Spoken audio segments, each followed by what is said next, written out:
علیکم ورحمۃ اللہ وبرکاتہ۔ الحمد للہ وکفیٰ وسلام علی عبادہ الذین اصطفیٰ، اما بعد۔ محترم سامعین کرام، بزرگوں، نوجوانوں، ماؤں اور بہنوں، کل ہم نے جو باتیں سنی، جہاں پر کل کا لیکچر اختتام پذیر ہوا، اللہ کے نبی صلی اللہ علیہ وسلم کو حکم دیا گیا کہ اب ہمارے پیغام کو کھلے عام لوگوں کے سامنے بیان کرو۔ جو 3 سال کا خفیہ دور تھا، چھپ چھپ کے دعوت دینا، چھپ چھپ کے نمازیں پڑھنا، اب اس کو ختم کرو اور کھلے عام لوگوں کو بتاؤ کہ آپ اللہ کے نبی ہیں اور آخرت آنے والی ہے، وہاں پہ حساب کتاب ہونے والا ہے، اور جو بھی ہم وہی کر رہے ہیں اس کو پڑھ کے سناؤ۔ اللہ کے نبی صلی اللہ علیہ وسلم نے سب سے پہلے تو اپنے رشتہ داروں کو جمع کیا، ان کے سامنے پیغام کو پیش کیا، پھر کوہ صفا پہ چڑھے، وہاں پر آپ نے پورے مکے کے قبائل کو آواز دی، پورے جمع ہوئے، ان کے سامنے اللہ کے نبی نے دین حق کو پیش کیا۔ پھر خانہ کعبہ میں آپ نے اللہ کے پیغام کو پیش کیا۔ جب تک معاملہ خفیہ چل رہا تھا، کفاران قریش نے کوئی زیادہ نوٹس نہیں لیا۔ جو ہی آپ نے کھلے عام دعوت دی اور پیغام پیش کیا تو کفاران قریش میں ایک زبردست کھلبلی مچ گئی کہ یہ کیا ہے؟ ہمارے آبا و اجداد کا دین جس پہ ہم چلے آ رہے ہیں، یہ موت کیا ہے؟ یہ مرنے کے بعد پھر سے جینا کیا ہے؟ یہ بات ہماری سمجھ میں نہیں آ رہی ہے، اسے ہماری سرداریوں کو نقصان پہنچتا ہے، ہماری حکومت کو نقصان پہنچے گا۔ اس سے سب سے پہلا کام تمام سرداروں نے جو کیا، سب مل کر ایک ہائی لیول ڈیلیگیشن ابو طالب کے پاس، اس لیے کہ اللہ کے نبی صلی اللہ علیہ وسلم ابو طالب کے زیر کفالت تھے، زیر امان تھے، تو سب سے پہلا کام انہوں نے یہ کیا کہ ابو طالب کے پاس گئے۔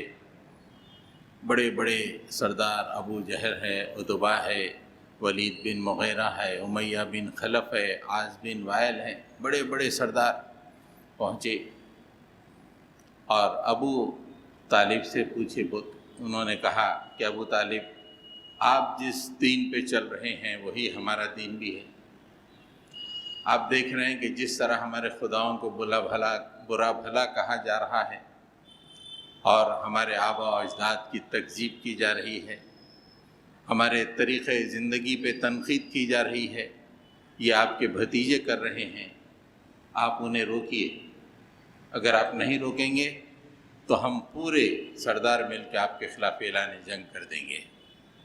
یہ سب سے پہلی دھمکی تھی جو ابو طالب کو دی گئی، لیکن ابو طالب نے اس موقع پر انہیں سمجھایا، ٹھنڈا کیا ان کے غصے کو۔ اس کے بعد وہ لوگ روانہ ہو گئے۔ مکے والوں نے سوچا کہ اب اس کا مقابلہ کرنا چاہیے، اور انہوں نے جو مقابلہ کیا، اصحاب سیرت نے کئی اینگل سے اس کو بیان کیا ہے۔ میں آپ کے سامنے 5 اینگلز رکھتا ہوں، جن اینگل سے کفاران قریش نے آپ کا مقابلہ کیا۔ آپ کی زبان اتنی شیریں تھی، آپ کے اخلاق اتنے بہترین تھے کہ جو بھی آپ کی بات سنتا اور کلام اللہ کو سنتا وہ دین اسلام کو قبول کر لیتا۔ لہذا سب سے پہلا کام انہوں نے کفاران قریش نے یہ کیا کہ رسول کریم صلی اللہ علیہ وسلم کی شخصیت کو ٹارگٹ کیا جائے۔ اور ایسا ماحول پیدا کیا جائے کہ لوگ آپ کے خلاف منفی انداز میں سوچنے لگیں. ایک گندا پروپیگنڈا آپ کے خلاف شروع کیا گیا ہے. سب سے پہلے تو یہ کہا گیا کہ یہ قریش کے دین سے برگشتہ ہو گئے، یہ مرتد ہو گئے. ہمارے آبا و اجداد کا بہترین دین، جس کی وجہ سے ہم کو خانہ کعبہ کی سرداری حاصل ہے، خانہ کعبہ کی تولیت حاصل ہے، یہ نوجوان پیدا ہوا ہے اور آبا و اجداد کے دین سے برگشتہ ہو گیا ہے، مرتد ہو گیا ہے. ظاہر بات ہے کہ اس کا اثر اس معاشرے میں تھوڑا تو ہونا تھا جہاں پہ ہر چیز باپ دادا کی بڑی اہمیت کی نظر سے دیکھی جاتی تھی. لیکن جو بھی بات 2-4 دن چلتی، اس کے بعد اس کی اہمیت ختم ہو جاتی.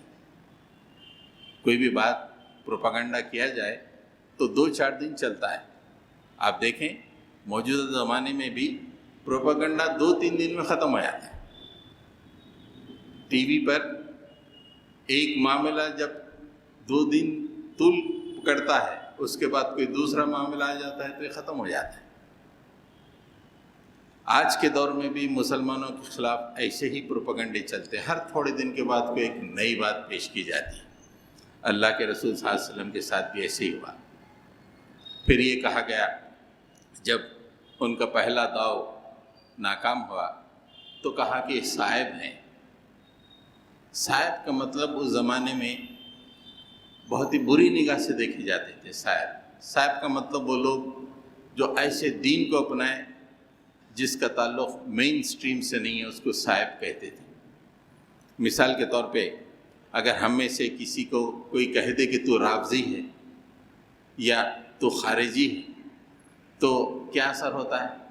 اور یہ بات پھیلا دی جائے کہ عزیزیہ مسجد کا خطیب خارجی ہے، امام یہ ہے، تو ایک پروپیگنڈا ہو جاتا ہے، لوگوں کو میں بات پھیل جاتی ہے. ویسے اللہ کے نبی صلی اللہ علیہ وسلم کے بارے میں یہ پروپیگنڈا پھیلا ہے کہ آپ صاحب ہیں، تو لوگوں کے دلوں میں تنگی پیدا ہو جاتی تھی آپ کے بارے میں. پھر کچھ دن کے بعد انہوں نے پینترا بدلا، کہا کہ یہ ابن ابی کبشہ ہے.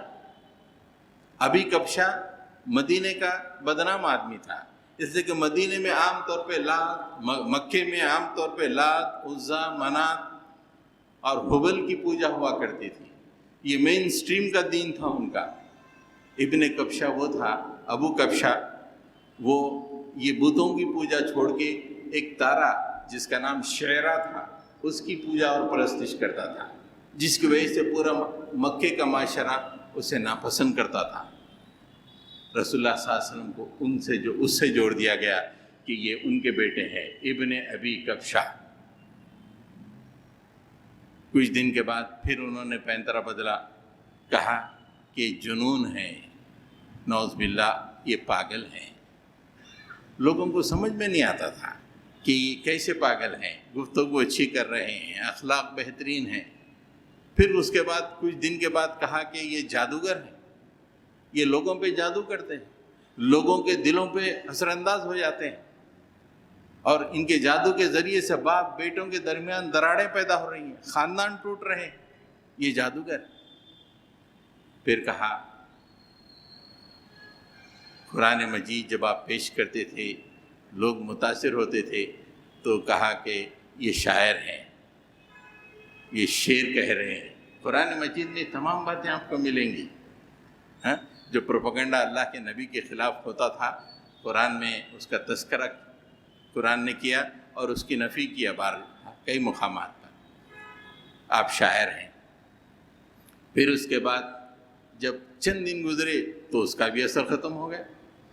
لوگوں کو پروپیگنڈا لوگوں پہ چند دن کام کرتا ہے، لیکن ایسی بلند پایا ہستی، اخلاق اتنے شاندار، گفتگو اتنی شیریں، کلام اتنا شاندار، پیغام اتنا بلند، 2-4 دن میں معاملہ ختم ہو جاتا ہے. پھر یہ بات کہی گئی کہ وہ کاہن ہے. کہانت یعنی غیب کی باتیں. اس زمانے میں کاہن لوگ ہوا کرتے تھے، کچھ جن آ کے ان کو کچھ بتایا کرتے تھے اور ان جنوں کی باتوں کو لوگوں کے سامنے پیش کرتے تھے اور تک بندی کیا کرتے تھے. یعنی بات عام گفتگو میں نہیں بلکہ تک بندی میں کیا کرتے تھے. تو ایسے کاہن، تو آپ کے بارے میں کہا گیا کہ کاہن ہے۔ زبردست منفی پروپیگنڈا آپ کے خلاف ہر تھوڑے دن پہ کہ آپ یہ ہیں، آپ شاعر ہیں، آپ کاہن ہیں، آپ جنونی ہیں، نعوذ باللہ آپ پہ جنون سوار ہے۔ پھر ایک آدمی بہت دور کی کوڑی لے کے آیا، بولے اتنا بہترین کلام یہ کیسے سنا رہے ہیں؟ دراصل ایک جن ہے، جن سے یہ کلام سنتے ہیں اور وہ کلام سن کے ہمارے سامنے اس کلام کو پیش کر رہے ہیں۔ یہ پروپیگنڈا کیا گیا۔ بہرحال اس طرح اللہ کے نبی صلی اللہ علیہ وسلم کو ٹارگٹ کیا گیا تاکہ آپ کے پیغام سے لوگوں کو روکا جا سکے۔ ظاہر بات ہے کہ اگر کوئی آدمی مکے میں آتا ہے دور دراز علاقے سے اور اس کے کانوں میں یہ بات پڑتی ہے کہ یہ شاعر ہیں یا یہ جنونی ہیں یا جادوگر ہیں، تو ظاہر بات ہے کترائیں گے، ان سے ملاقات نہیں کریں گے، لوگ ان کی بات سننے سے پرہیز کریں گے۔ یہی معاملہ چل رہا تھا کہ حج کا زمانہ آ گیا۔ حج کا زمانہ ایسا تھا جیسے آج بھی ساری دنیا سے لوگ آتے تھے، اس زمانے میں بھی عرب کے دور دراز علاقے سے لوگ خانہ کعبہ کی طرف لپکتے تھے، تیزی سے آتے تھے حج ادا کرنے کے لیے۔ تو کفارہ نے قریش کے لیے بڑا مسئلہ ہو گیا کہ اتنے لوگ آئیں گے، دور دراز علاقے سے آئیں گے اور ان کی شیریں گفتگو ہوگی، ان کی پیغام بہترین ہوگا، ان کے اخلاق بہترین ہیں، لوگ متاثر ہوں گے اور عرب کے دور دراز علاقوں میں ان کا پیغام پھیل جائے گا۔ بڑے بڑے سردار جمع ہوئے کہ کچھ تو کرنا چاہیے کہ لوگوں کو اس کی پیغام سے روکا جائے۔ تو تمام کے تمام ولید بن مغیرہ کے پاس جمع ہوئے۔ مکے کا بہت بڑا سردار تھا۔ سب مل کے گفتگو کیے۔ سب نے کہا کہ دیکھو کوئی ایک بات پر جم جاؤ، تم کہو گے پاگل، تم کہو گے کہ شاعر، تم کہو گے جادوگر، تم کہو گے ابن ابی کبشہ، تو لوگوں میں کنفیوژن پیدا ہو جائے گا۔ سب مل کے ایک بات طے کرو، ایک ہی پروپیگنڈا ہونا چاہیے پورے ایام حج کے دوران، ہر آدمی کے سامنے ایک ہی بات جائے اور وہی ہر آدمی کے سامنے جائے۔ اتنا منظم انداز میں انہوں نے پروپیگنڈا چلانے کی ٹھان لی۔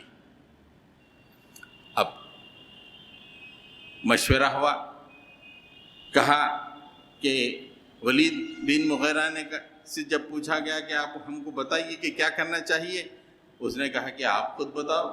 تو ایک نے کہا کہ ہم انہیں پاگل کہیں گے۔ تو ولید بن مغیرہ نے کہا کہ یہ بات نہیں چلے گی، پاگل دیوانی حرکتیں کرتے ہیں، ان کا دم گھٹتا ہے، ان کی کیفیتی کچھ اور ہوتی ہے، کوئی بھی محمد صلی اللہ علیہ وسلم کو دیکھ کر کیا سمجھ پائیں گے کہ یہ پاگل ہے؟ یہ بات نہیں چلے گی تمہاری، تو پھر آپ ہی بتائیے۔ نہیں، تم اور بتاؤ۔ کسی نے کہا کہ ہم کہیں گے کہ یہ شاعر ہے، تو لوگ یہ بھی بات نہیں مانیں گے، جیسے کہ عرب کے دور دراز سے کے علاقے سے لوگ آ رہے ہیں، انہیں اچھی طرح معلوم ہے اصناف سخن، حجز کیا ہے، رجز کیا ہے، نظموں کے جتنے اصناف ہو سکتے تمام سے وہ واقف ہیں۔ اگر تم شاعر کہو گے تو کوئی ماننے کے لیے تیار نہیں، ان کا جو کلام ہے وہ شاعری نہیں ہے، اسے نہیں مانے گا۔ کسی نے کہا کہ ہم انہیں کاہن کہیں گے۔ اس نے کہا کہ کاہن کو تو ہم اچھی طرح جانتے ہیں، اس کی حرکتیں کیسی ہوتی ہیں اور اس کی تک بندیاں کیسی ہوتی ہیں، اس کی گفتگو کیسی ہوتی ہے۔ محمد صلی اللہ علیہ وسلم میں ایسی کوئی بات ہم کو دکھائی نہیں دیتی۔ کسی نے کہا کہ جادوگر ہم قرار دیں گے انہیں، جادوگر۔ اس نے کہا کہ جادوگر بھی نہیں چلے گا، جادوگر جس طرح کا عمل کرتے ہیں، جس طرح کی گفتگو کرتے ہیں، وہ بات سمجھ میں نہیں آتی۔ تو انہوں نے کہا کہ اب ولید تم ہی بتاؤ کہ ہم کو بس کیا کرنا چاہیے۔ اس نے غور و فکر کیا، سوچا۔ ابھی امام صاحب نے جو عشاء میں تلاوت فرمائی پہلی رکعت میں، انہو فکر وقدر قتل کیف قدر ثم قتل کیف قدر، یہ اس نے دیکھا منہ ادھر کیا ادھر کیا، سر میں لگایا، کیا کرنا چاہیے، کیا ہے، فلاں ہے، یہ ہے۔ آخر میں اس نے کہا ان ھذا الا سحر یؤثر، دیکھو تمہاری تمام باتیں غلط ہیں، بس ایک بات سب مل کے اس کا پروپیگنڈا کر دو حج کے زمانے میں کہ یہ جو پیغام دے رہے ہیں، یہ جو قرآن سنا رہے ہیں، یہ دراصل جادو ہے۔ یہ کیسا جادو ہے؟ یہ جو بھی آدمی سنتا ہے باپ بیٹے سے جدا ہو رہا ہے، خاندان میں دراڑیں پڑ رہی ہیں، یہ ایسا جادو ہے۔ تو لوگ اس کی بات کو مان لیے، اور حج کا جب زمانہ آیا تو مکے میں بس ایک ہی آواز تھی کہ ہر حاجی کے پاس لوگ جاتے اور یہ کہتے کہ ہمارے علاقے میں ایک جادوگر ہے، اس کی بات نہیں سننا، اگر تم سنو گے تو باپ بیٹے سے جدا ہو جائے گا، بھائی بھائی سے جدا ہو جائے گا، میاں بیوی سے جدا ہو جائے گی، اس لیے اس کی بات مت سنو۔ اتنا زبردست پروپیگنڈا، منفی ایک انہوں نے محاذ تیار رکھا تاکہ لوگوں کو پیغام حق سے روکا جائے۔ اس کے باوجود بھی اس کا اثر الٹا ہوا۔ سیرت کی کتابوں میں کئی واقعات ہیں، لیکن میں ایک واقعہ آپ کے سامنے عرض کرتا ہوں۔ عمرو بن طفیل دوسی، قبیلے دوس کے، جو مکے سے کافی دور ایک قبیلہ ہے، وہاں سے حج کے لیے آئے۔ کفاران قریش یہ پروگرام کرتے تھے کہ مکے کے آؤٹ سکٹس پہ ہی جا کے بیٹھ جاتے تھے، جو بھی آدمی آتا ہے اس کے سامنے جا کے آپ کے رسول اللہ صلی اللہ علیہ وسلم کے بارے میں کہا جائے۔ تو جو ہی دوسی آئے، سہیل بن عمرو دوسی، ان سے ملاقات کی کفاران قریش نے، اور کہا کہ یہ ایسے شاعر ہیں، یہ جادوگر ہیں، ان کی بات اگر تم سنو گے تو تمہارا خاندان ٹوٹ جائے گا، میاں بیوی جدا ہو جائیں گے، اس لیے ان کی بات مت سنو۔ تو اس کا ایسا اثر ہوا کہ طفیل بن عمرو دوسی کہتے ہیں کہ میں اپنے کانوں میں روئی رکھ لیا، اور مکے میں خانہ کعبہ کے پاس گیا اور خانہ کعبہ کا طواف کرتا رہا، میرے کانوں میں روئی تھی، اور کئی دن تک میں اپنی کانوں میں روئی رکھا ہوا تھا۔ ایک دفعہ خانہ کعبہ کے پاس میں موجود تھا، کیا دیکھتا ہوں کہ محمد صلی اللہ علیہ وسلم کچھ کلام کی تلاوت کر رہے ہیں، اس کی رکعت میرے کان میں پڑی۔ میں نے سوچا واہ کتنا بہترین کلام ہے یہ، میں خواہ کے اس کلام سے دور رہا، میں شاعر آدمی ہوں، اور اگر یہ بات صحیح ہے تو میں اسے قبول کروں گا، نہیں ہے تو نہ قبول کروں گا، کیوں خواہ کہ میں نے اپنے کانوں میں روئی رکھ لی۔ اپنے روئی نکالی اور آپ کے کلام کو سنا۔ کلام سننے کے بعد رسول اللہ صلی اللہ علیہ وسلم سے ملاقات کی اور اپنا تعارف پیش کیا۔ اللہ کے رسول نے کہا کہ میرے ساتھ گھر چلو۔ گھر جانے کے بعد ان کے سامنے اللہ کے نبی نے پیغام پیش کیا کہ میں اللہ کا نبی ہوں، یہ دنیا آنی جانی ہے، اس کے بعد آخرت ہونی ہے۔ وہ پیغام ان کے سامنے پیش کیا اور فوری انہوں نے اسلام کو قبول کر لیا۔ تو یہ جتنے پروپیگنڈے تھے وہ پورے جو ہے ناکارہ ہو رہے تھے۔ اور بھی کئی واقعات ہیں، وقت کی تنگی رہتی ہے، اس لیے آپ سیرت کی کتابوں میں دیکھیے کہ کیسا منظم پروپیگنڈا، جیسے آج ساری دنیا میں مسلمانوں کے خلاف منظم پروپیگنڈا چل رہا ہے۔ اس زمانے میں جو باتیں مشہور تھیں، آج کے زمانے میں جو باتیں، اس میں سے یہ ہے کہ یہ دہشت گرد لوگ ہیں، یہ امن کو ختم کرنے والے لوگ ہیں، یہ پروپیگنڈا چلتا ہے۔ دوسری بات جو اصحاب سیر نے لکھی ہے، دوسرا محاذ جس کا تذکرہ کیا کہ وہ لوگ کٹ حجتی کرتے تھے۔ اللہ کے نبی صلی اللہ علیہ وسلم کے سامنے آتے، آپ جب پیغام دیتے تو کٹ حجتی کرتے، بولے آپ کیسے نبی ہیں؟ آپ کے ساتھ کوئی فرشتہ ہم نہیں دیکھ رہے ہیں۔ اگر کوئی فرشتہ رہتا اور لوگوں کو دھمکاتا رہتا تو کوئی بات ہوتی تو ہم آپ کی بات مانتے۔ یہ کٹ حجتی ہے۔ کچھ لوگ ایک دفعہ رسول اللہ صلی اللہ علیہ وسلم جب آپ پیغام پیش کر رہے تھے تو پورے کافر جمع تھے، اس میں سے ایک کافر نے کہا کہ ہم تمہاری بات ماننے والے نہیں ہیں، یہاں تک کہ تم ہمارے آنکھوں کے سامنے آسمان پہ سیڑھی لگا کے چڑھ جاؤ اور کتاب لے کے اترو، جبھی بھی ہم تمہاری بات ماننے والے نہیں ہیں. یہ کٹ حجتی کرتے. پھر یہ کہتے کہ کیسا آپ بہت بول رہے ہیں عذاب عذاب، ارے لے کے آؤ عذاب. آپ یہ بھی بول رہے ہیں. اور پھر کٹ حجتی کہ مرنے کے بعد آدمی زندہ ہوتا ہے. لاؤ ہمارے دادا انتقال کر گئے، وہ قبرستان میں لیٹے ہوئے، ان کو زندہ کر کے لے کے آؤ. اس طرح کی کٹ حجتیاں آپ کے پیغام کو نہ ماننے کے لیے ایک مقابلے میں ایک بات پیش کر دینا جو کہ بے تکی قسم کی بات ہے. پھر اللہ کے نبی صلی اللہ علیہ وسلم کو یہ بھی کہتے کہ آپ غریب آدمی ہیں، آپ کے لیے ایک زبردست باغ ہونا چاہیے، ایک شاندار کنواں ہونا چاہیے. ارے آپ کا گھر، آپ اللہ کے نبی ہیں تو آپ کا گھر سونے کا ہونا چاہیے. آپ کی بات ہم کیسے مانیں گے؟ اس طرح کٹ حجتیاں کرتے رہتے ہیں تاکہ آپ کے پیغام کو ماننے سے انکار کیا جائے اور لوگوں کے سامنے بات پھیلی جائے، اور آپ کی شخصیت کو بھی ان کٹ حجتیوں کے ذریعے سے نشانہ بنایا جاتا ہے. یہ کہا جاتا ارے یہ کہہ رہے ہیں کہ نبی ہیں، یہ کیسے نبی ہیں؟ یہ بازاروں میں گھوم رہے ہیں اور ہم جو کھانا کھا رہے ہیں وہی کھا رہے ہیں، ہم جو پانی پی رہے ہیں وہی پی رہے ہیں، یہ کیسے نبی ہیں؟ لوگوں کے نزدیک آپ کی اہمیت کو گھٹانے کے لیے اس طرح کی کٹ حجتیاں کی جاتی تھی. تو دوسرا جو محاذ کفران قریش نے کھلا تھا وہ کٹ حجتیوں کا تھا، اور ایک کے بعد قرآن میں تمام کٹ حجتیوں کا تذکرہ اللہ تعالیٰ نے فرمایا مختلف مقامات پر. ہر کٹ حجتی کا ذکر کیا. ایک جگہ کہا، ایک کافر نے کہا کہ تم عذاب کی بات کہتے ہو، ابھی ہمارے اوپر آسمان کو توڑ کے گرا دو، یہ آسمانیں توڑ کے گرا دو، پھر ہم آپ کی بات مان لیں گے. اس طرح کی کٹ حجتیاں کرتے تھے. تیسرا محاذ جس کا تذکرہ اصحاب سیر نے کیا ہے وہ ہے فنون لطیفہ کا.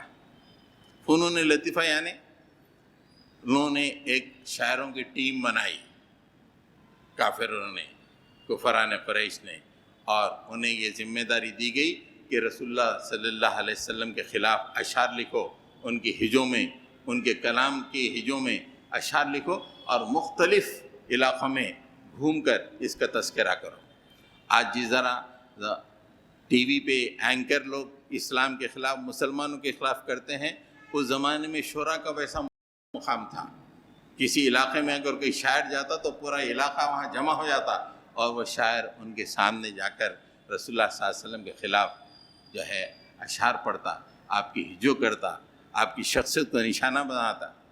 یہ ایک انہوں نے فنون لطیفہ کا ایک جو ہے محاذ کھول دیا. ایک مشہور کافر جس کا نام تھا نضر بن حارث، اس نے ایک دفعہ کہا کہ تم لوگ یہ کیا کر رہے ہو؟ اتنا زبردست کلام ہے کہ لوگ اس کے گرویدہ ہوئے جا رہے ہیں. کلام آنن فانن میں سارے علاقے میں پھیل رہا ہے. اس کلام کا مقابلہ ہم لوگ اس طرح کی دیوانگی یا جنونی یا شاعری یا کہانت اس سے نہیں کر سکتے. تو اس نے کہا کہ مجھے چھوڑو، میں ایران جاؤں گا، وہاں رستم اور اسفندیار کے داستانیں پڑھ کے آؤں گا. اور وہ وہاں سے ایران گیا. ایران جا کر رستم و اسفندیار کے کہانیاں، قصے اور پوری طرح پڑھ کے مکہ آیا. مکہ آ کے رات بھر ان واقعات کو سناتا تھا رستم اور اسفندیار کے، اور کہتا کہ دیکھو میرا جو کلام ہے، میری جو بات ہے کتنی مزیدار ہے، کہ محمد کی بات اتنی مزیدار ہے. اس طرح کے کام کرتا تھا. آج یہی کام ہمارا واٹس ایپ کر رہا ہے، ہمارے ٹی ویاں کر رہے ہیں، ہماری نوجوان نسل کو برباد کر رہے ہیں. اس زمانے میں نضر بن حارث جا کر اس طرح کی کہانیاں سن کے آتا تھا. اور ایک اور روایت میں آیا ہے کہ نضر بن حارث ایران سے لونڈیوں کو خرید کے لے کے آیا، اور اسے پتہ چلتا کہ مکے والا اسلام قبول کیا ہے تو اس کے اوپر لونڈیوں کو چھوڑ دیتا، جاؤ اسے رجھاؤ اور اسے اسلام سے برگشتہ کرنے کی کوشش کرو. عورتوں کو چھوڑ دیا جا رہا ہے. تو اس طرح کا یہ بھی محاذ جو ہے انہوں نے کھول رکھا تھا. یہ تمام محاذ پورے ناکام ہو گئے. جب ہر لحاظ سے معاملہ جب ناکامی کے شکار ہوتا ہے تو معاملہ ظلم پہ چلا آتا ہے، غنڈہ گردی پہ چلا آتا ہے. اب انہوں نے یہ فیصلہ کیا کہ اب غنڈہ گردی کرنی چاہیے، اور سب سے پہلے اللہ کے نبی صلی اللہ علیہ وسلم کو نشانہ بنایا گیا.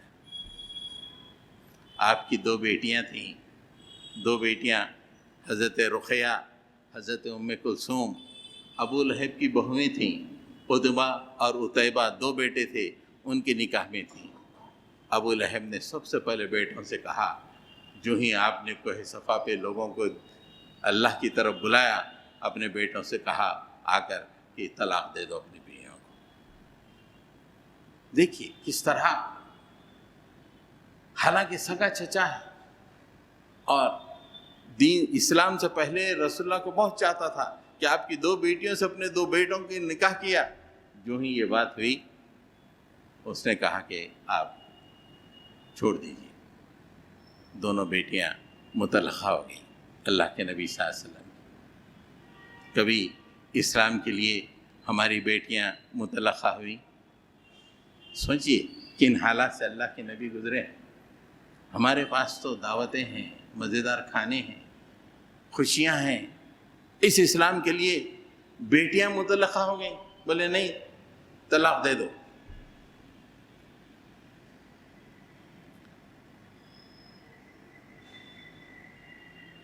آپ کے 5 پڑوسی تھے، جس میں ابو لہب، عقبہ بن ابی معیط، حکم بن ابی العاص، عدی بن حمرہ، ابن الازدہ حذلی. یہ 5 پڑوسی تھے، ہمیشہ ستایا کرتے تھے. پڑوسی بالکل پاس میں گھر ہے، ستاتے رہتے تھے. روایتوں میں آیا ہے کہ وہ لوگ 5 مل کے ایک منظم سازش کے تحت رسول اللہ کو ستاتے تھے. کسی اونٹنی کی بچے دانی کو لے کے آتے، اور تاکہ جب اللہ کے نبی صلی اللہ علیہ وسلم گھر میں نماز پڑھ رہے ہوتے ہیں، بچے دانی کو تاک کے آپ کے اوپر مارتے تاکہ آپ کے کپڑے خراب ہو جائیں. بچے دانی آپ کو جا کے لگتی اور گھر میں گر جاتی. ایک اور روایت میں آیا ہے کہ آپ کے گھر میں کھانا پکتا رہتا، ہانڈی چولہے پہ رہتی، تو یہ ظالم اونٹ کی بچے دانی کو ایسا تاک کے مارتے کہ وہ جا کے ہانڈی میں گر جاتی. اللہ کے نبی صلی اللہ علیہ وسلم اس بچے دانی کو لکڑی پہ اٹھا کے دروازے کے پاس آتے اور کہتے ہیں اہل قریش، یہ کیا جو ہے ہمسائیگی نبھا رہے ہو تم؟ میں تمہارا پڑوسی ہوں نا، یہ ہمسائیگی نبھا رہے ہو. ابو لہب کی بیوی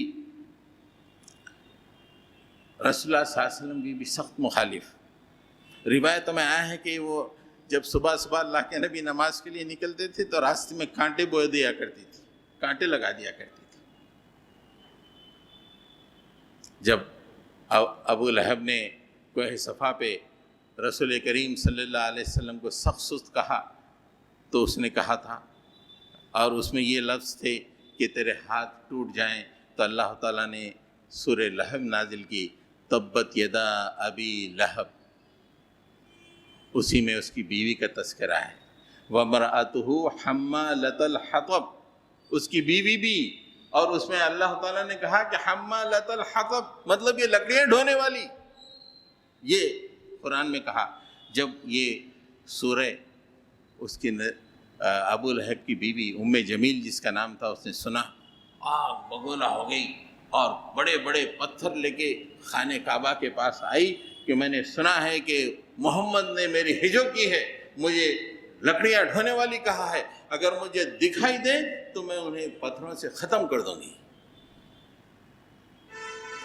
حضرت ابوبکر صدیق رسول اللہ صلی اللہ علیہ وسلم کے قریب ٹھہرے ہوئے ہیں، آ کے ان سے پوچھتی ہے کہ میں نے سنا کہ تمہارے صاحب نے اس طرح میرے خلاف ہجو کی ہے اور اس طرح کی بات کہی ہے. تو حضرت ابوبکر صدیق نے اس سے کہا تم جانتے ہو کہ وہ شاعر نہیں ہے. تو جب کہتی کہ ہاں تم سچ کہتے ہو وہ شاعر نہیں ہے، وہ واپس چلی گئی. حضرت ابو بکر صدیق نے رسول اللہ سے پوچھا کہ اللہ کے نبی آپ بالکل سامنے موجود تھے، وہ آپ کو دیکھ نہیں سکی، کیا بات ہے، کیوں دیکھ نہیں سکی؟ تو رسول اللہ صلی اللہ علیہ وسلم نے فرمایا کہ اللہ تعالیٰ نے اس کی نگاہ کو پکڑ لیا تھا.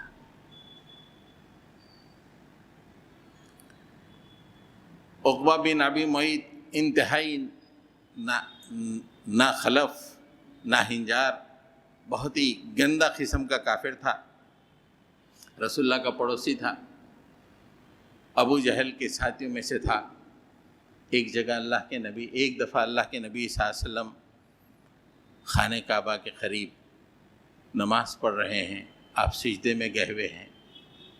ابو جہل اپنی محفل میں کہتا ہے کوئی فلانے کی اونٹنی ذبح ہوئی ہے، اس کی اوجڑی لے کے آئیں، اور جب یہ سجدے میں جائیں تو اس وقت یہ ان کے پیٹھ پہ رکھ دیا جائے. اونٹ کی وجڑی کئی کنٹلوں کی ہوتی ہے.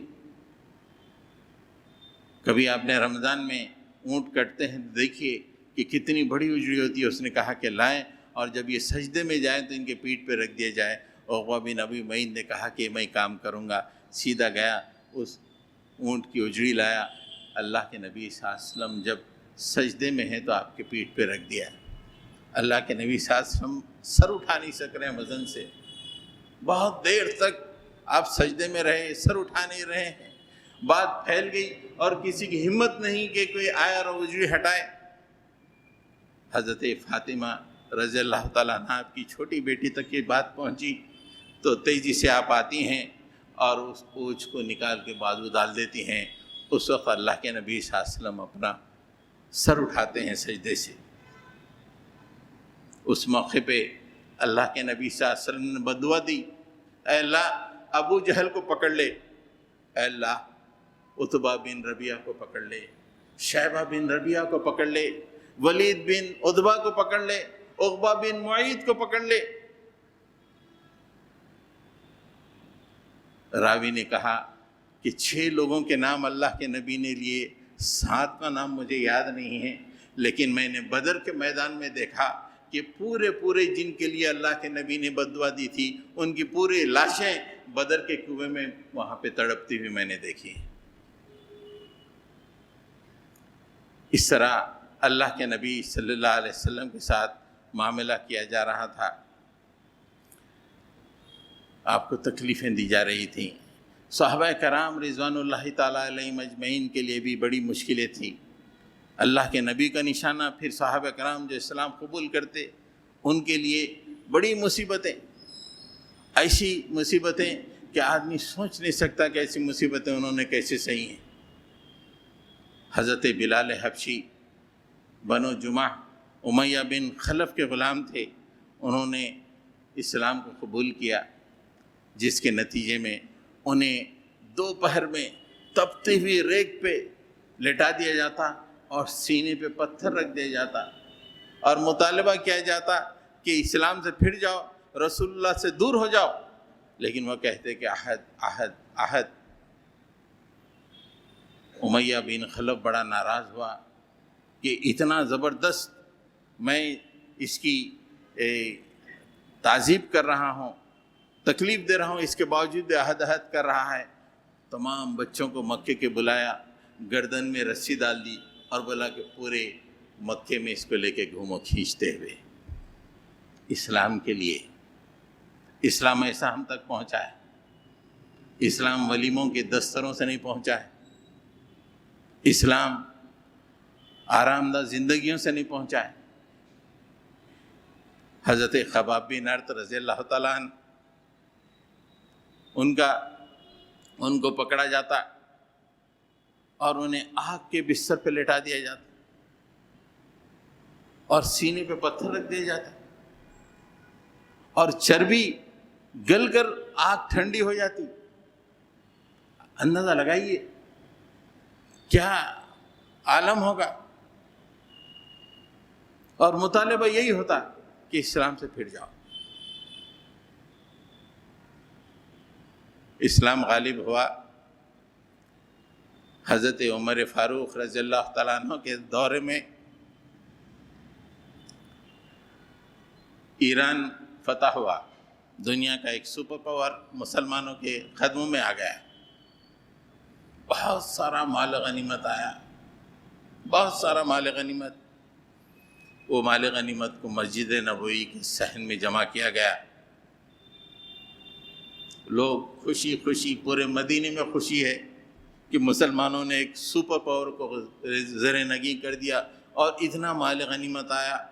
حضرت عمر فاروق خلیفہ وقت تشریف لائے، دیکھا، جائزہ لیا، مسجد نبوی کے اندر سے کسی کے رونے کی آواز آ رہی ہے۔ ارے یہ خوشی کے موقع پر یہ کون آدمی رو رہا؟ مسجد میں داخل ہوئے تو دیکھے کہ مسجد کے ایک کونے میں حضرت خباب بن ارت رضی اللہ تعالیٰ عنہ آ رہا کہ رو رہے ہیں، سجدے میں گرے ہوئے اور رو رہے ہیں۔ حضرت عمر فاروق نے کہا کہ خباب، کیا یہ رونے کا وقت ہے؟ اللہ تعالیٰ کی مدد آئی ہے، ہم کو کامیابی دی ہے۔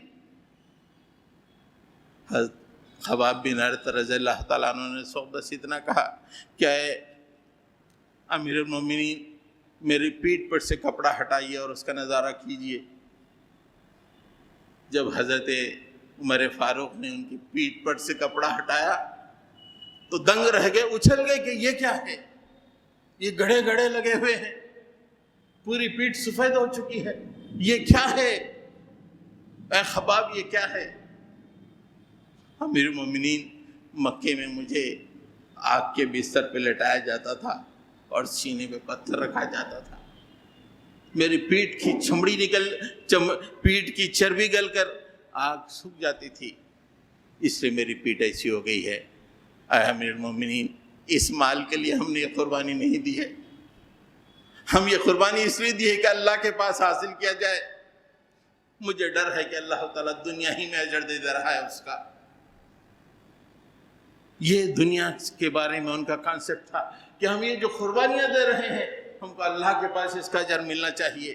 امیر المومنین، مجھے لگ رہا ہے یہ ڈھیر دیکھ کر کہ دنیا ہی میں اس کا اجر مجھے مل رہا ہے، ہم نے یہ قربانی دنیا کے لیے نہیں دی ہے۔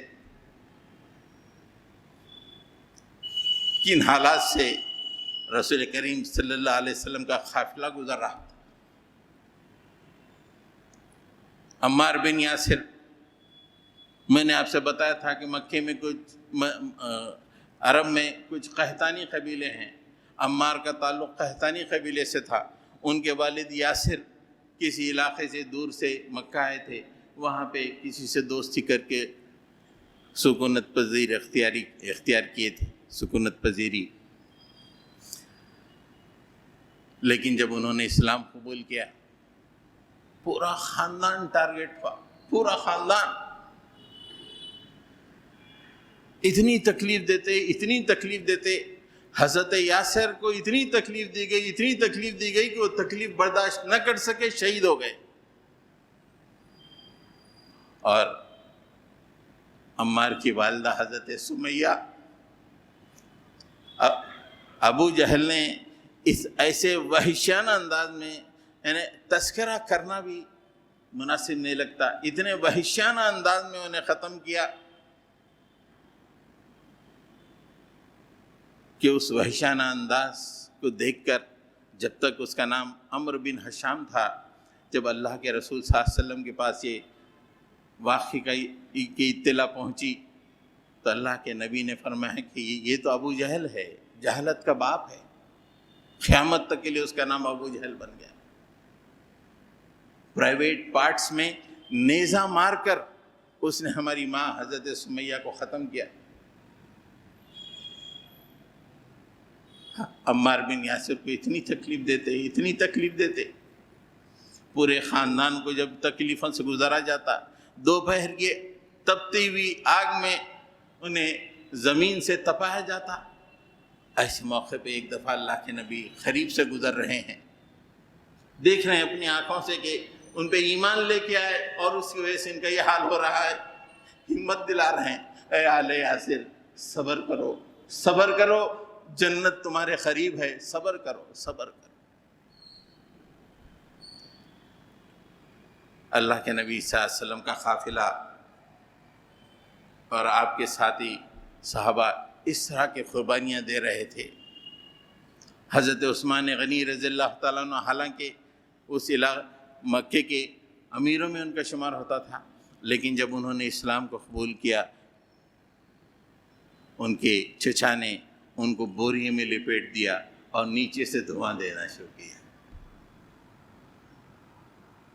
اس طرح کے حالات صحابہ نے جھیلے، یہ اسلام کے لیے۔ ہمارے دلوں میں جو نور ہے اس ایمان کا، اس کے لیے ہمارے صحابہ نے اس طرح کی مصیبتیں جھیلی۔ اللہ کے نبی صلی اللہ علیہ وسلم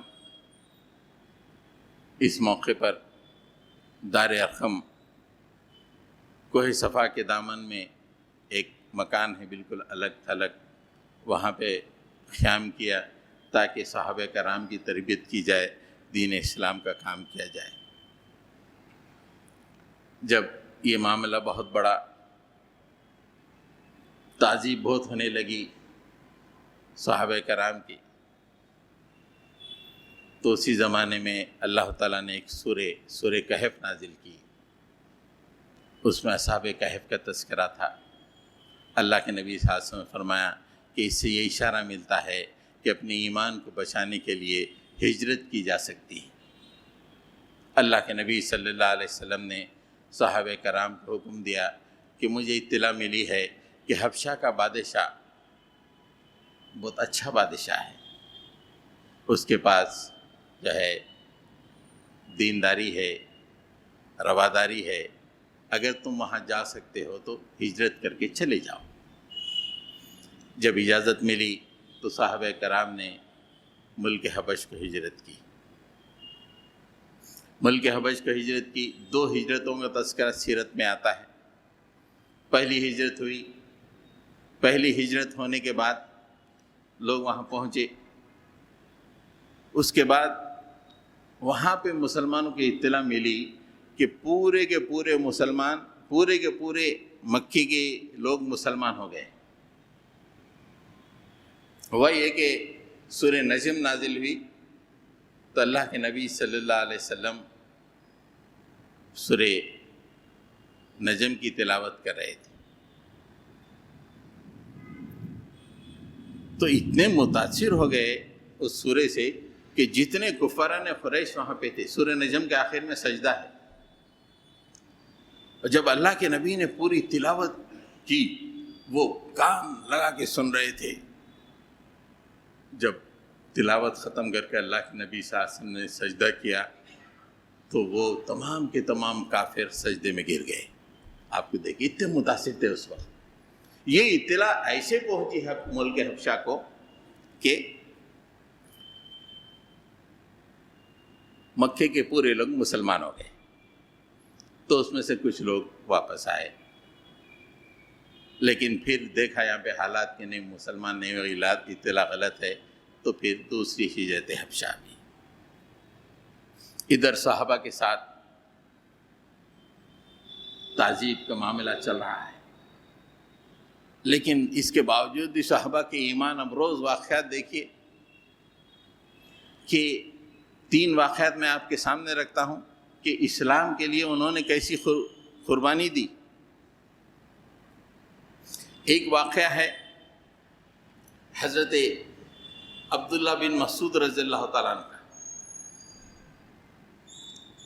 اس وقت سورہ رحمان نازل ہوئی۔ عبداللہ بن مسعود رضی اللہ تعالیٰ عنہ نے کہا کہ میں یہ سورہ خانہ کعبہ کے پاس جا کے پڑھوں گا، اس کی تلاوت کروں گا۔ لوگوں نے کہا کرے مت کرو، لوگ ماریں گے تم۔ نہیں، میں یہ سورہ پڑھ کے رہوں گا۔ دیکھیں کیا ایمانی قوت۔ ہم تو کچھ بھی ہو گیا تو پہلے گھر کو چلے آئے تھے، نہیں میں پڑھ کے سناؤں گا چاہے کچھ ہو جائے۔ عبداللہ بن مسعود خانہ کعبہ میں گئے، طواف کیا، کھڑے ہو کے سورہ رحمان پڑھنا شروع کر۔ کیا تھا کہ پورے کے پورے لپک کے آپ کو مارنا شروع کر دیے، اتنا مارا کہ آپ کا چہرہ لہو لہان ہو گیا۔ اس کے باوجود اطمینان سے واپس چلے آئے۔ ایک اور صحابی ہیں حضرت عثمان بن مظعون رضی اللہ تعالیٰ عنہ، وہ ولید بن مغیرہ کی امان میں تھے۔ ولید بن مغیرہ مکے کا بہت بڑا سردار،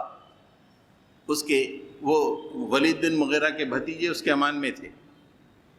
جب دیکھا کہ مسلمانوں کو اتنی تکلیفیں ہو رہی ہیں اور میں یہ بڑے سردار کے امان میں ہوں اور مجھے کوئی ہاتھ نہیں لگا رہے ہیں، ان کی غیرت گوارا نہیں کی۔ ہمارے پاس اگر کوئی اسلام کے لیے مصیبت میں جا رہا ہے تو ارے جاؤ بھائی آج میں ولیمے میں جاتا ہوں، یہ ہمارا ایٹیٹیوڈ ہے۔ وہاں پہ حضرت عثمان بن مظعون رضی اللہ تعالیٰ عنہ کو یہ بات ذہن میں یہ بات آئی کہ مسلمان آگ پہ لٹائے جا رہے ہیں، ریگزاروں پہ گھسیٹے جا رہے ہیں، طرح طرح کی مصیبتوں سے دوچار ہیں، اور میں ولید بن مغیرہ کا بھتیجا ہو کے آرام سے زندگی، میری غیرت گوارا نہیں کرتی۔ اور انہوں نے ولید بن مغیرہ سے کہا کہ میں تیری امان واپس کرے گا، I am returning your امان، اور گئے سیدھا خانہ کعبہ میں اعلان کیا کہ میں نے ولید بن مغیرہ کی امان کو واپس کر دیا ہے۔ وہاں کنارے میں ایک مشاعرہ چل رہا تھا، شورا کرام جمع تھے، جا کے بیٹھ گئے تو زمانے کا مشہور شاعر لبید کچھ شعر پڑھا، شرکیہ شعر، انہوں نے اس پہ تنقید کی کہ یہ غلط ہے، شعر ایسا نہیں ہونا چاہیے۔ وہ اتنا بھڑکا کہ کون ہے، اٹھ کے آیا اور ایک زبردست تماچا مارا گال پہ، جس کی وجہ سے ان کی آنکھ پھٹ گئی، اتنی زور سے مارا کہ آنکھ پھٹ گئی۔ حضرت عثمان بن مظعون رضی اللہ تعالیٰ عنہ، ولید بن مغیرہ نے اپنے بھتیجے سے کہا، بھتیجے میں نہ کہتا تھا کہ تو امان واپس نہ کر، تو نے امان واپس کر دی، تیری آنکھ پھٹ گئی۔ انہوں نے کہا کہ چچا یہ دوسری آنکھ بھی اسلام کے لیے قربان ہونے کے لیے تیار ہے۔ یہ ایٹیٹیوڈ تھا، اس لیے اسلام ہم تک پہنچا۔ چچا اس کی افسوس نہیں ہے، چچا یہ دوسری آنکھ بھی اللہ کے راستے میں قربان ہونے کے لیے تیار ہے۔ ابو ذر غفاری رضی اللہ تعالیٰ عنہ، انہوں نے اسلام قبول کیا۔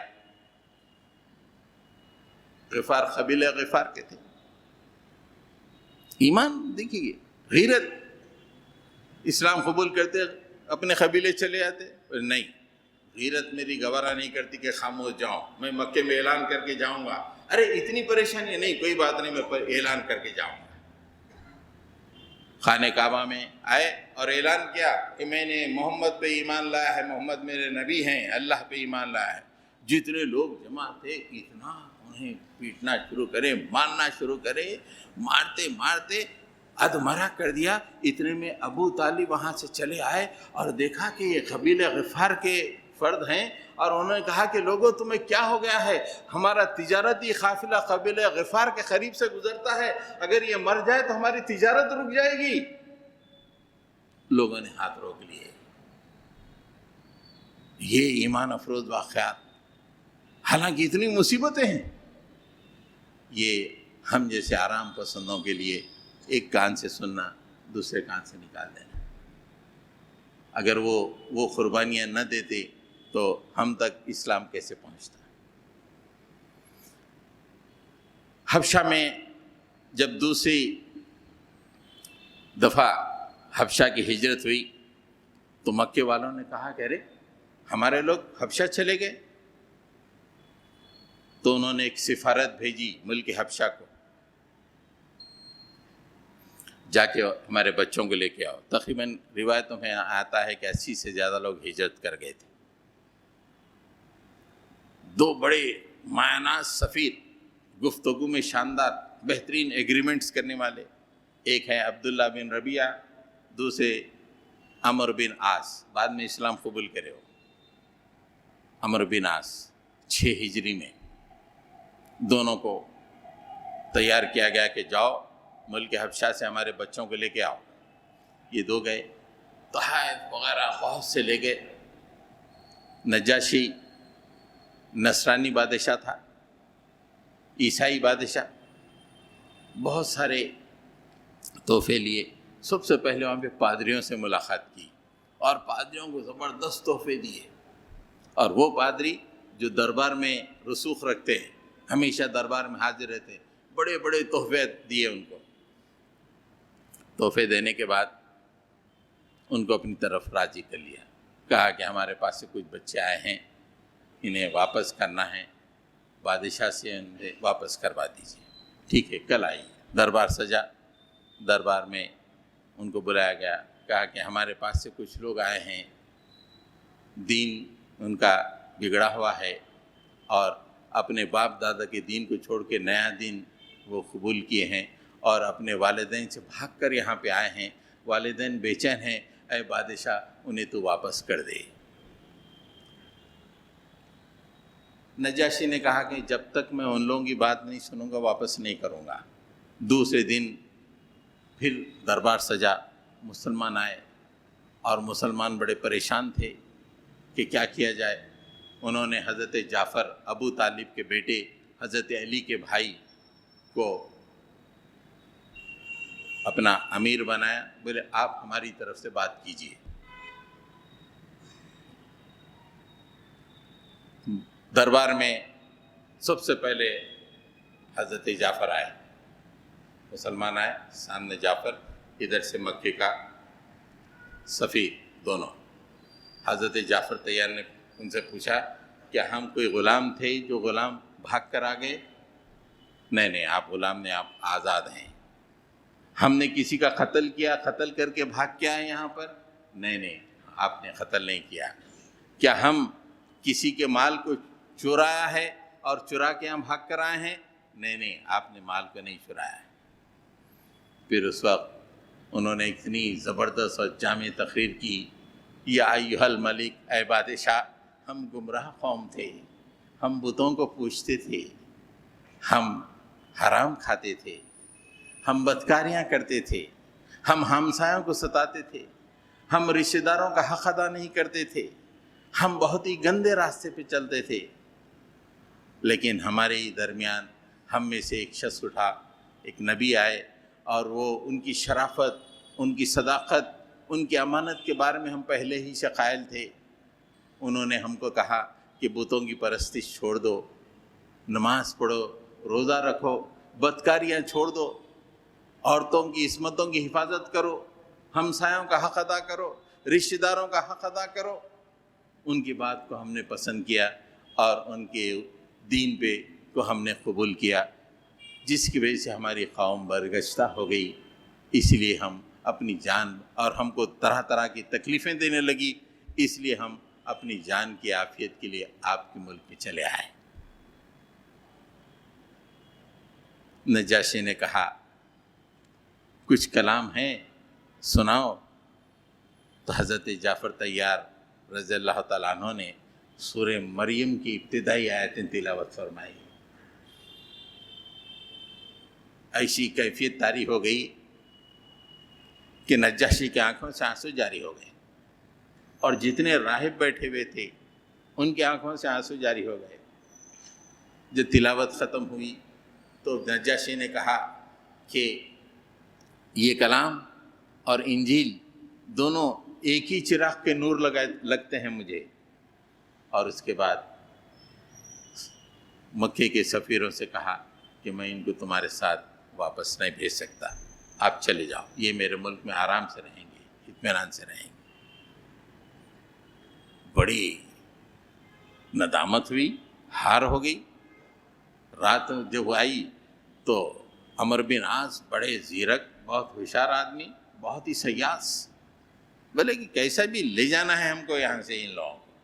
اور انہوں نے عبداللہ بن ربیع سے کہا کہ کل دیکھو میں کیسی چال چلتا ہوں۔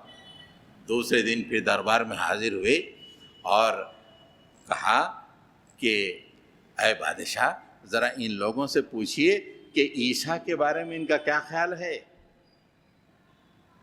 نجاشی بادشاہ وہ تو عیسائی تھا، وہ ٹرینٹی یا حضرت عیسیٰ علیہ السلام کو خدا کا بیٹا مانتا تھا، اس لیے انہوں نے ایسی چال چلی کہ ان سے پوچھئے کہ حضرت عیسیٰ کے بارے میں ان کا کیا خیال ہے۔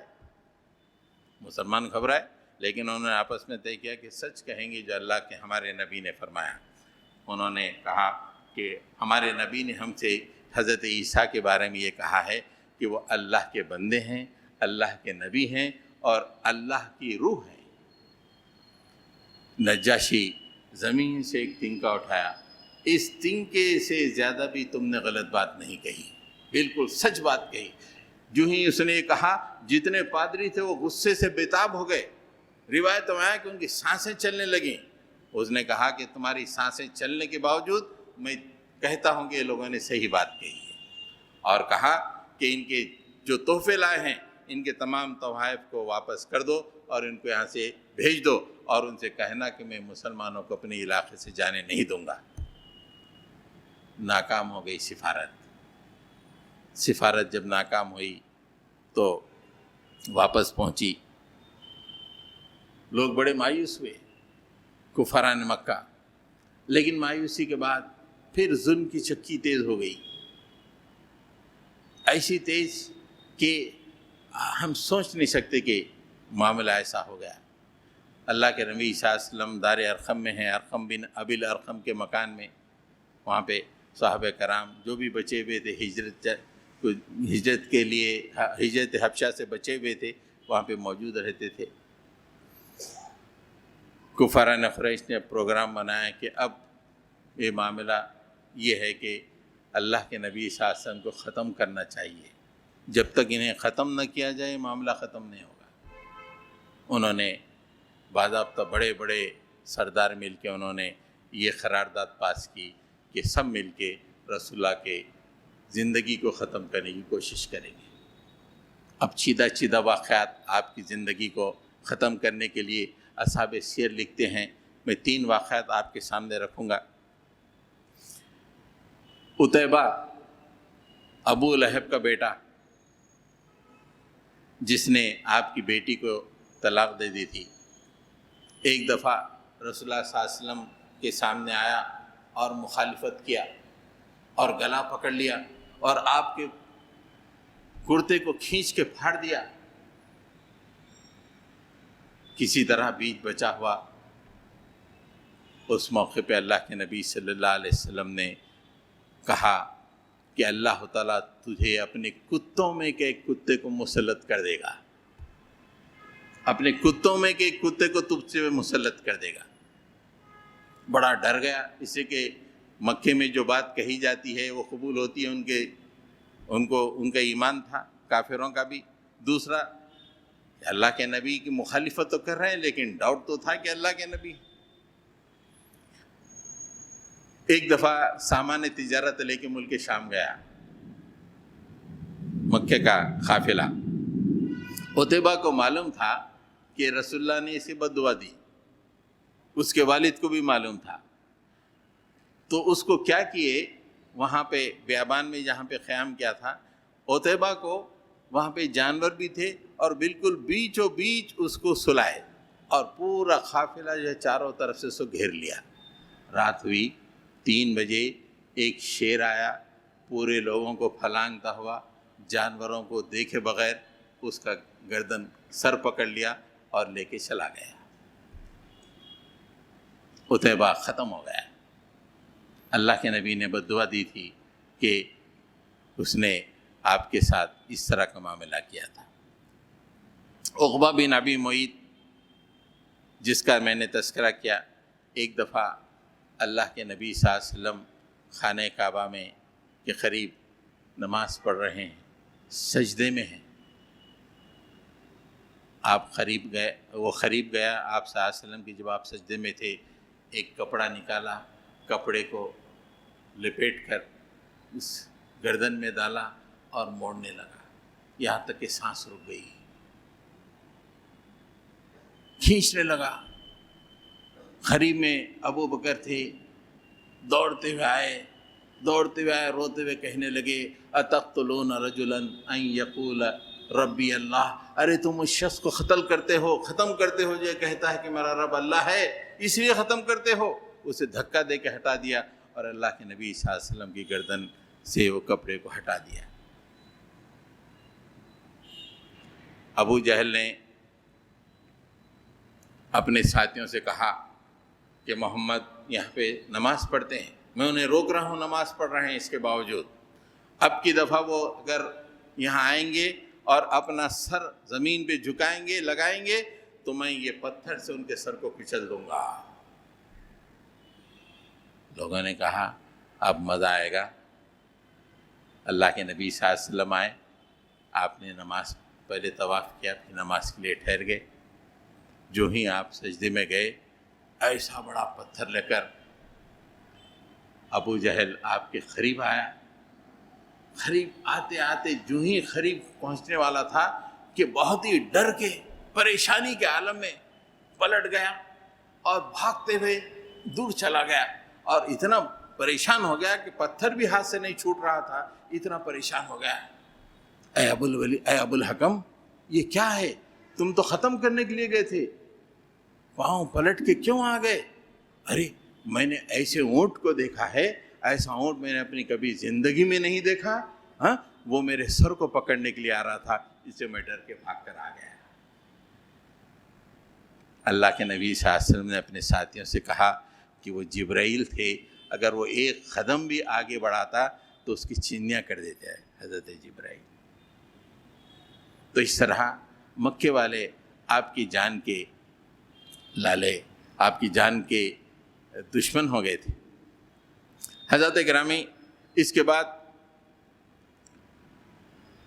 جب معاملہ بڑھ ہی رہا تھا تو پھر تمام کفاران قریش بیٹھ گئے, بھلے کچھ تو معاملہ ہونا چاہیے, چل کے ابو طالب سے بات کریں گے. یہ کیا ہے؟ یہ کیا مکے میں جو حالات پیدا ہوئے ہیں؟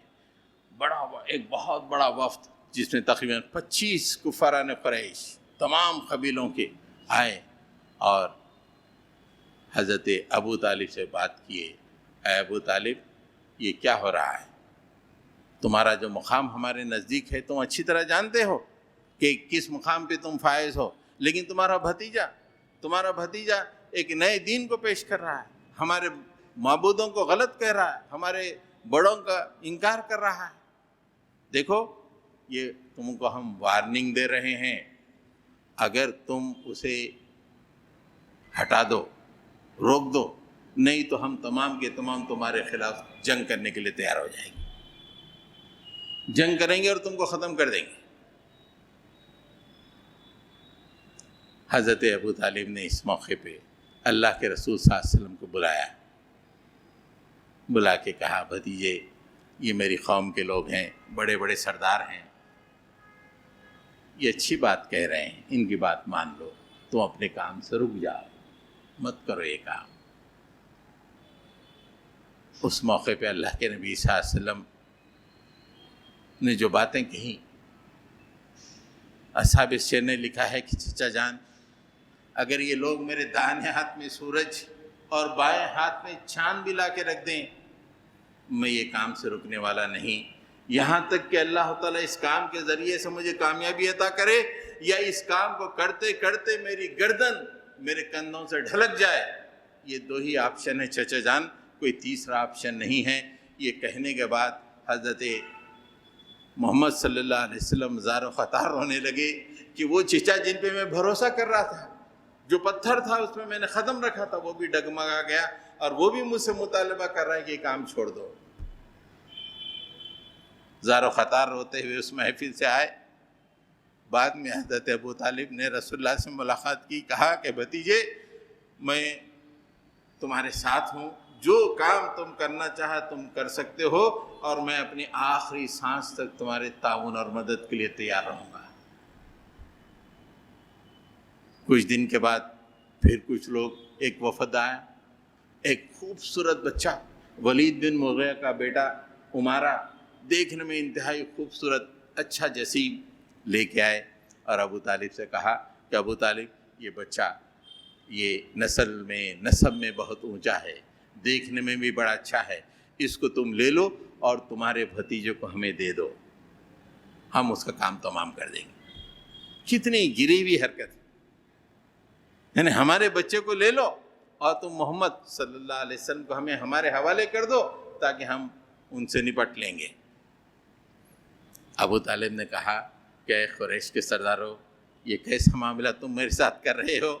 میں تو تمہارے بچے کو کھلا پلا کے بڑا کروں اور تم میرے بچے کو لے آ کے قتل کر دو. یہ کیسا معاملہ تم میرے ساتھ کر رہے؟ میں تمہارے بچے کو کھلاؤں پلاؤں بڑا کروں, اس کو تربیت دوں، اور جس بچے کو میں نے پالا پوسا ہے اسے تمہارے حوالے کر دو، تم قتل کر دو؟ کفاران قریش چلے گئے۔ اللہ کے نبی صلی اللہ علیہ وسلم دار ارقم میں ہیں، مکے میں ایک ہیجان ہے کہ رسول اللہ کو نعوذ باللہ ختم کر دیا جائے، اسلام کو ختم کیا جائے۔ اللہ کے نبی صلی اللہ علیہ وسلم ایک دفعہ کوہ صفا کے قریب سے گزر رہے ہیں، ابو جہل وہاں سے گزر رہا ہے، آمنا سامنا ہوا تو بہت سخت سست بات کہی اس نے، اور بہت موٹی گالی دے دی، اور سر پہ اپنے تیر کمان سے مارا بھی، سر میں زخم بھی آ گیا۔ اللہ کے نبی صلی اللہ علیہ وسلم خاموش بیٹھے ہوئے، کچھ نہیں کہا، واپس اپنے مکان میں آ گئے۔ ادھر سے حضرت حمزہ شکار کر کے خرگوشوں کو 2-3 ہاتھ میں لیے ہوئے، تیر کمان لیے ہوئے، گنگناتے ہوئے آ رہے ہیں، کوہ صفا کے قریب سے گزر رہے ہیں۔ عبداللہ بن جدعان کی لونڈی نے کہا کہ بڑے تنتناتے ہوئے آ رہے ہو، جانتے ہو ابو جہل نے کیا کیا تمہارے بھتیجے کے ساتھ؟ کیسی موٹی موٹی گالیاں دیں، کیسے مارا اس نے؟ حمیت جاگ گئی، بولے اس نے ایسا کیا؟ سیدھا وہاں سے خانہ کعبہ کے پاس آئے، وہاں پہ محفل میں ابو جہل بیٹھا ہوا تھا، آ کے اس کے سر پہ اپنے تیر سے ایک مارا، سر زخمی ہو گیا، اور کہا کہ تو نے میرے بھتیجے کے ساتھ یہ معاملہ کیا ہے، جبکہ میں خود اس کے دین پہ ہوں، میں نے اس کے دین کو قبول کیا ہے۔ وہ بنو مخزوم سے تعلق رکھتا ہے ابو جہل، اور حضرت حمزہ بنو ہاشم سے۔ جب لوگوں نے دیکھا کہ ابو جہل کے سر سے خون نکل رہا ہے، ادھر سے بنو مخزوم جمع ہو گئے، ادھر سے بنو ہاشم، دونوں کے درمیان جنگ چھڑنے کے لیے تیار تھے۔ اس وقت ابو جہل نے کہا نہیں چھوڑ دو، میں نے واقعی ان کے بھتیجے کو بہت سخت ست کہا ہے اور تکلیف دی ہے، انہیں چھوڑ دو۔ حضرت حمزہ اس طرح دائرہ اسلام میں داخل ہو گئے، بہت بڑی کامیابی۔ مکے میں بڑا رعب تھا حضرت حمزہ کا، مکے کے بڑے بڑے پہلوانوں میں ان کا شمار ہوتا تھا۔ کوئی دن گزرے، حضرت عمر ابھی اسلام قبول نہیں کیے تھے، شدید تھے، مسلمانوں کو بہت ستایا کرتے تھے۔ زنیرہ اور فقیہ نامی لونڈیاں تھیں، اتنے مارتے تھے، اور اس کے بعد بیٹھ جاتے تھے اور یہ کہتے تھے کہ میں تمہیں اس لیے ہمدردی کی وجہ سے نہیں چھوڑ رہا ہوں، میں تم کو مارتے مارتے تھک گیا ہوں، اس لیے آرام کرنے کے لیے بیٹھا ہوں، جو ہی فریش ہو جاؤں گا پھر سے ماروں گا۔ حضرت عمر کو ایک دن دیکھا حضرت نعیم نے کہ تلوار بے نیام کیے ہوئے جا رہے ہیں، بڑا دل میں غصہ تھا کہ معاشرہ کا اس طرح بگاڑ ہو گیا ہے، اور نعوذ باللہ محمد صلی اللہ علیہ وسلم ختم کرنا چاہیے، تلوار بے نیام کر کے۔ اور حضرت عمر کا غصہ مکے میں بھی بہت مشہور تھا، تلوار بے نیام کر کے جا رہے ہیں۔ حضرت نعیم نے پوچھے کہ کہاں کا ارادہ ہے، تلوار بے نیام کر کے جا رہے ہو؟ لیکن میں محمد کا نعوذ باللہ کام تمام کرنے کے لیے جا رہا ہوں۔ انہوں نے مکے کے حالات کو بگاڑ دیا، میں ان کا کام تمام۔ تو انہوں نے کہا کہ ان کا تو کام بعد میں دیکھنا، پہلے اپنے گھر کی طرف توجہ کرو، تمہاری بہن نے اسلام قبول کیا ہے، تمہارے بہنوں ہی نے اسلام قبول کیا ہے۔ حضرت فاطمہ بنت خطاب اور بہنوئی سعید بن زید، ان دونوں نے اسلام قبول کیا۔ اتنا غصہ کہ میرے بھائی اور بہن اور بہنوئی نے اسلام قبول کیا ہے، اپنے رخ کو اپنے بہنوئی کے گھر کی طرف منتقل کیا۔ قریب گئے تو اندر خباب بن ارت انہیں دونوں کو قرآن سکھا رہے تھے، باہر سے ہی قرآن کی آواز سن لی تو اور غصہ بھر گیا، اندر داخل ہوئے، اپنے بہنوئی پہ پل کے مارنے لگے، اتنا مارنے لگے کہ خون کر دیا اپنے بہنوئی کو۔ بہن بیچ میں آئی اپنے شوہر کو بچانے کے لیے، تو بہن کو بھی پیٹنا شروع کر دیا، اتنا پیٹا کہ چہرے سے خون بہنا شروع ہو گیا۔ حضرت فاطمہ کا ایک جملہ زمین و آسمان کے درمیان اتنا وزندار ہے کہ اس نے اسلام کو عمر دیا، اور آج بھی ہم اس عمر کی حکمرانی کو دنیا کے سامنے پیش کرتے ہیں کہ یہ حکمرانی ہے۔ حضرت فاطمہ نے کہا، بھائی عمر، اگر تم ہمارے جسم کی بوٹی بوٹی بھی کر دو تو ہم جو ایمان لائے اسے پھرنے والے نہیں ہیں۔ ہم کو جو پیغام دیا گیا ہے تمہارے پیغام سے بہتر ہے، اگر وہ پیغام بہتر ہے تو قبول کرنا نہیں چاہیے کیا؟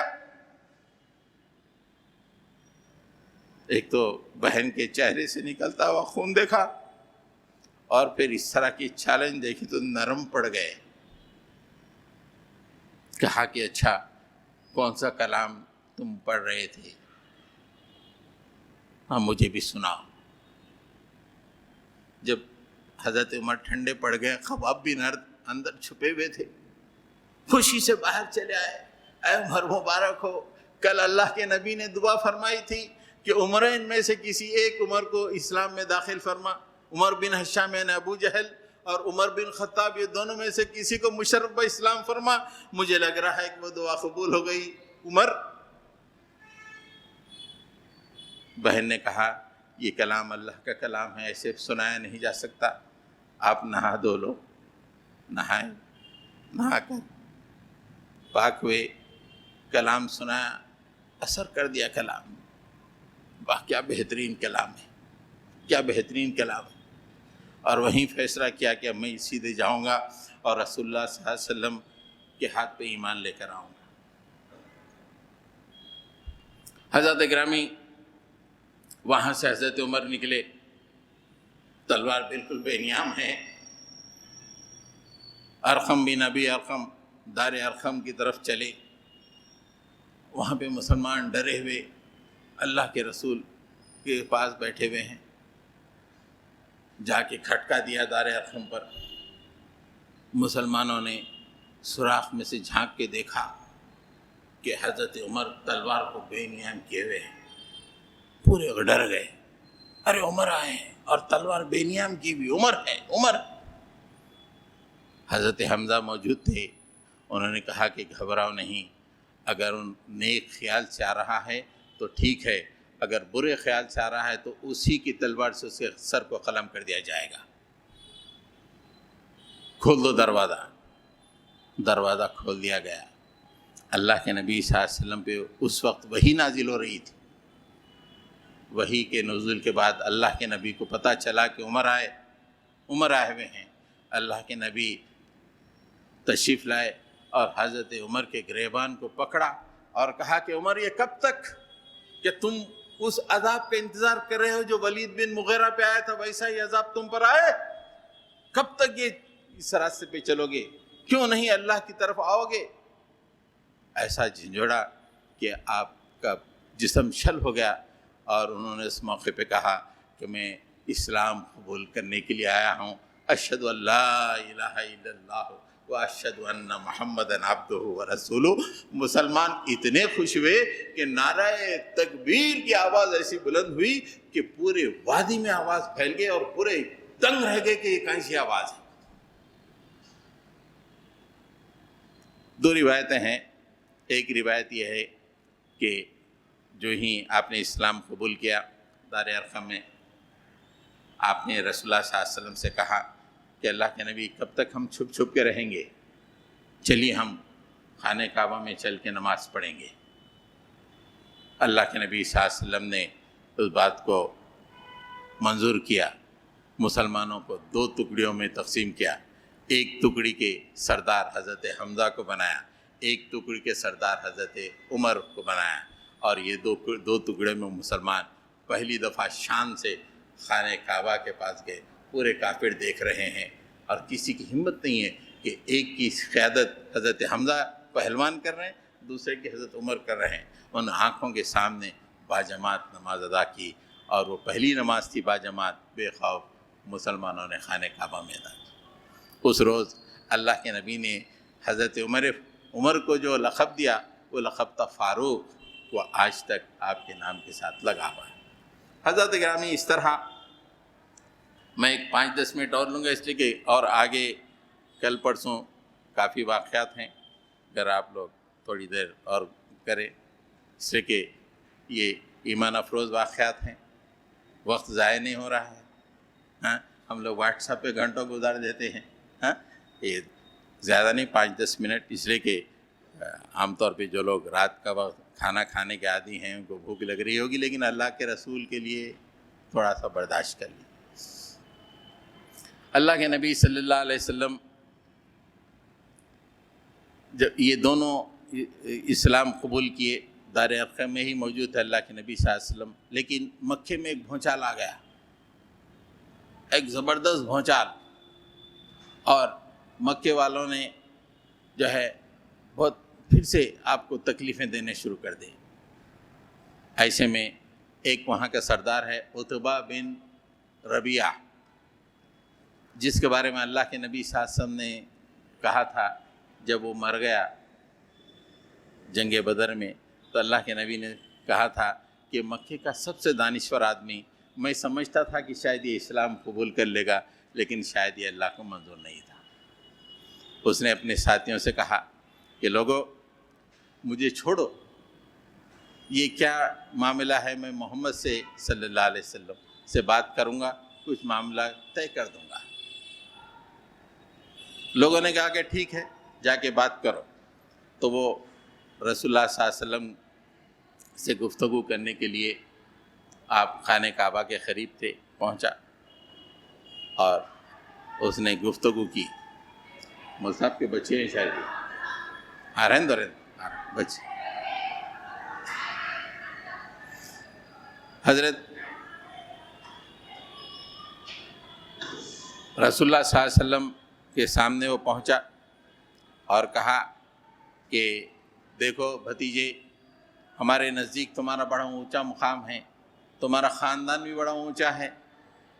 دیکھو میں کچھ پیشکش لے کے آیا ہوں آپ کے پاس، اس کو قبول کر لو تو بڑا اچھا رہے گا. دیکھو جو کام تم کر رہے ہو، اس کے ذریعے سے اگر تم بادشاہ بننا چاہتے ہو تو ہم تمام مل کے تم کو اپنا بادشاہ تسلیم کر لیں گے. عام طور پہ دنیا میں لوگ یہی کہتے ہیں نا کہ کوئی چیز حاصل کریں، جیسے یہ پوری، اب کسی کے دل میں خواہش پیدا ہو جائے کہ پرائم منسٹر تو پوری زندگی لگا دیتا ہے، تو وہ یہ سمجھا کہ آپ شاید بادشاہ بننا چاہتے ہیں تو تیار ہے، ہم آپ سب مل کے آپ کو بادشاہ بنا دیں گے. اس کام کے ذریعے سے اگر تم سردار بننا چاہتے ہو تو ہم تیار ہیں سردار بنانے کے لیے. اگر اس کام کے ذریعے سے تم مال حاصل کرنا چاہتے ہو تو بہت اچھا ہے، ہم پورا سب مکے سے، اطراف مکہ سے مال جمع کر کے آپ کو دے دیں گے، مالدار بن جاؤ گے، پورے عرب کے مالدار ترین آدمی بن جاؤ گے. اگر تم اس کام کے ذریعے سے کوئی خوبصورت لڑکی سے نکاح کرنا چاہتے ہو تو ہم پورے عرب کی سب سے خوبصورت ترین لڑکی کو لا کے تم سے نکاح کر دیں گے.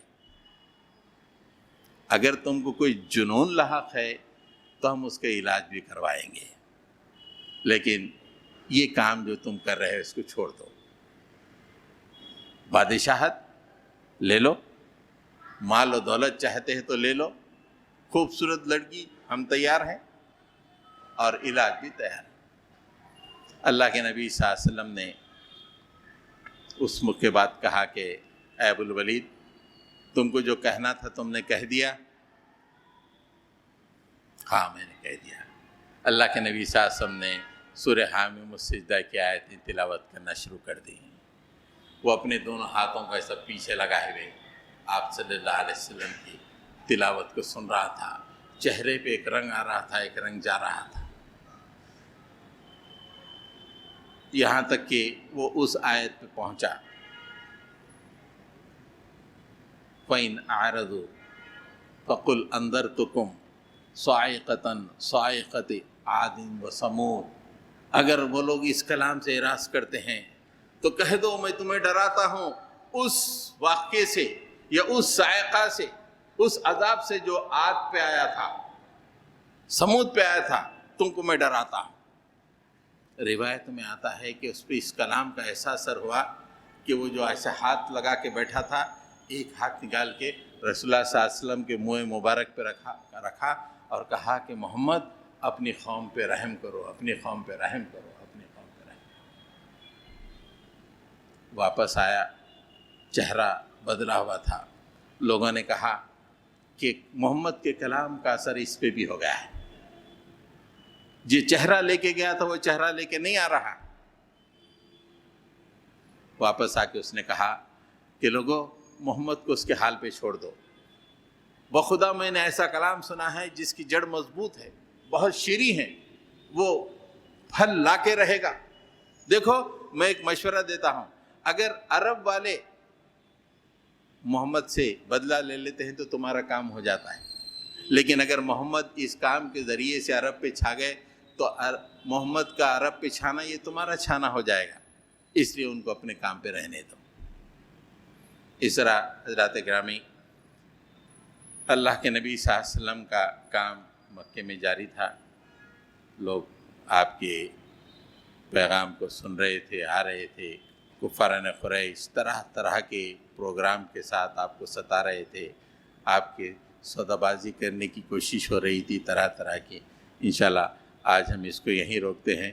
انشاءاللہ کل ہم جو ہے اس کو آگے بڑھائیں گے تاکہ مکی دور انشاءاللہ کوشش کریں گے کہ کل ہم ختم کر دیں گے تاکہ اس کے بعد مدنی دور میں ہم داخل ہو جائیں. اللہ تعالیٰ سے دعا ہے کہ اللہ تعالیٰ رسول اللہ صلی اللہ علیہ وسلم کی زندگی کے ایمان افروز واقعات کے ذریعے سے ہمارے ایمان کو منور کرے, ہمارے مصیبتوں کو کم کرے, پریشانی کو دور کرے. رب اغفر وارحم انت خیر الراحمین.